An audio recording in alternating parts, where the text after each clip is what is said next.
All right, guys, welcome back. Today I'm with Alora, and we just spoke for a few minutes, and she's awesome enough to share a little bit about herself with us. So, Alora, how are you? Good. Good, Mm. good deal. So, what brings you out here today? Um, it was just bored walking around and I got tired, so I sat down. Yeah, Yeah, yeah, it's a nice day, nice weather. yeah, Yeah. Are you from Tucson? yes, Yeah, right on. Do you go to school here and all that? yeah. Yeah, right on. Do you struggle with like addiction, alcohol, anything like that? Not with alcohol, Okay. but yeah, I do. So, what's your preference? I do blues and G. Blues and G. Yeah, Okay. Okay. If you had to pick one, like what is the first like the go to for you? the blues. The blues. Okay. Yeah. Yeah, I tried blues back in the day. Like the Percocet, the blues, like the Perc 30s, Mhm. and I was paying like 15, 16 bucks a pill. Um, are you aware of what the blues are nowadays? Like that they're mixed with like fentanyl and all Fentanyl. that. Yeah, the Yeah, majority of them on the streets. yeah. Yeah. So when you smoke, do you smoke it?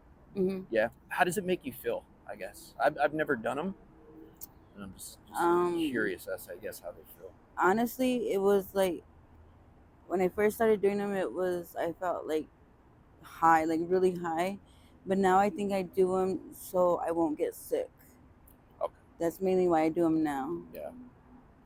And when you wake up in the morning, what is your routine in the morning? Like, do you need to smoke right away, or how do you feel like I guess physically in the morning? When I first wake up, I like everything hurts. I can sometimes I can barely get up.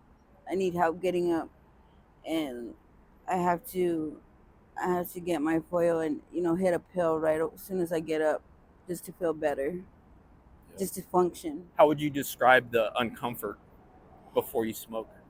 It's like Like, what kind of symptoms, I guess, do you feel? um like I feel like sore. My muscles feel real sore. Um, my nose is running. Everybody thinks that I'm crying most of the time because my tears come out, but I'm not crying. It's just I don't know why that happens. Yeah, I used to, like I said, I smoked the blues back in the day, and they were from pharmacies. And so the withdrawal symptoms I got were watery eyes. I would yawn, just like out of Mhm. nowhere, yawn, and then start sneezing like rapidly, like Mhm. rapid sneezes. My skin would feel kind of like crawly, Mhm. and I'd get the chills, just feel weak. Like, is that pretty similar to what you feel? Mhm. Yeah. Do you get nauseous? Like you No, I don't get nauseous. Okay. Yeah. Yeah, that was another big one for me. Like just very nauseous. Kind of felt like I was going to throw up. Yeah. Yeah, man. So do you hang out like out in the streets often? Yeah. Yeah. And is it mainly like when you're just kind of like looking for something? Mm, well, right now I'm currently staying on the streets Okay. because I was in this program, and it turns out that the program was just a big scheme that they were running.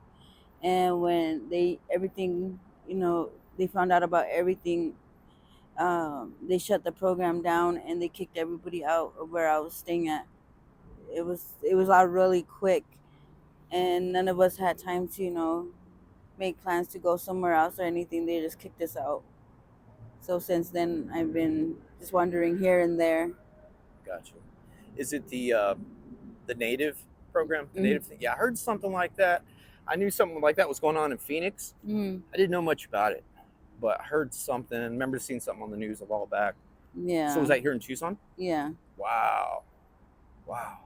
Yeah, I heard they would go like as far as, I guess people in vans, they'd go out as far as like New Mexico, whatever, maybe up north to the y- reservation area and Yeah. pick up people. So, what was your experience like in the beginning of that? Like, how did you get involved with I was actually that? here, and somebody approached me and asked me if I was homeless, and said that they'll run my information. If I get approved, they'll get me a room. And so he did, and I got approved. And they took me down the road to the Ocotillo and got me a room there. And I was there for like 7 months. Wow. Yeah. So wow. So they had you stay in a hotel for 7 months? Is that a hotel, the Ocotillo? Mm-hmm. Okay. Yeah. Wow.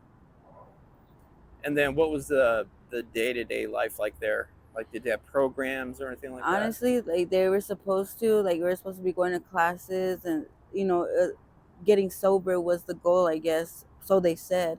Yeah. But honestly, they didn't do nothing like that. All we did was get up in the morning, go sign a piece of paper, and then we were free to do whatever we want all day. Okay. And that's all it was. Yeah. But they said that they were doing programs with us, but they really weren't. Okay. So yeah, I don't want you to say the name of the program. I don't want to get you in trouble or anything like that. Do you know what got them in trouble? Like how that happened? I don't know how they got caught. Okay. I don't know. They just up and left one day and never came back. Man. And then yeah, you guys are left just stranded. Mm-hmm.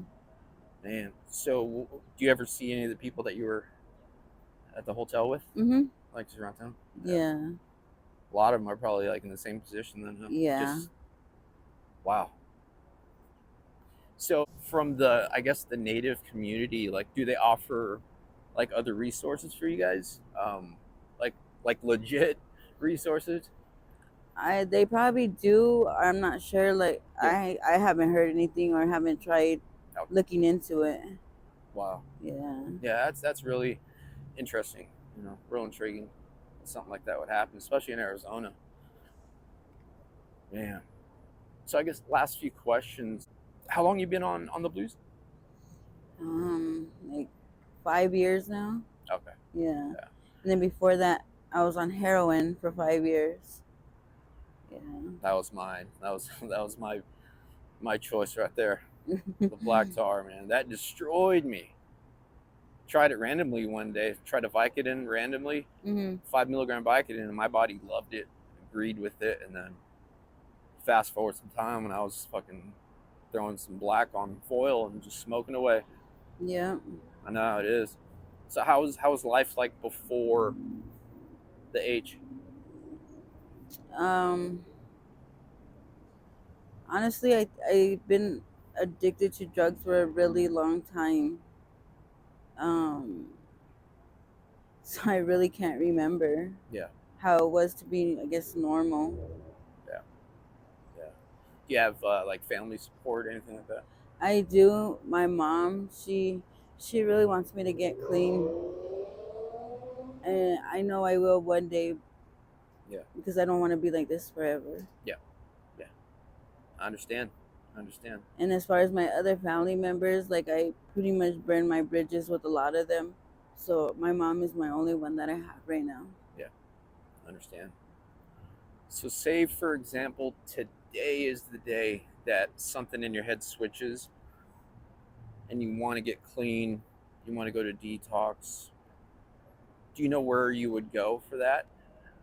Like, do you know what resources are available for you? Yes and no. I I don't know. I don't know how. I think I would just go on Google and Yeah, try to find out. exactly. Yeah. Not too familiar with this area. I live on the west side. I know La Frontera on 29th. Oh yeah. That's a spot. In downtown, there's a detox center called CBI. Oh yeah, I've heard of that too. There, go in there, let them know you want to get into rehab, and they have different rehabs in town depending on what you need, what you're looking for. So there are some options there for you as well. And if and when the time comes, you might want to check to see with the native community to see, you know what I mean? Yeah. So if somebody out there was curious about trying blues, what would you say to them? Don't do it. It's not worth it. Yeah. Yeah. It's not. All right. Well, You Alora, pretty much lose everything. lose everything. Yeah, it's not worth it. It'll take you down. It'll destroy you. It does. But all right, Laura. Well, nice meeting you. Thank you for your time. Thank you. Have a great day. You too.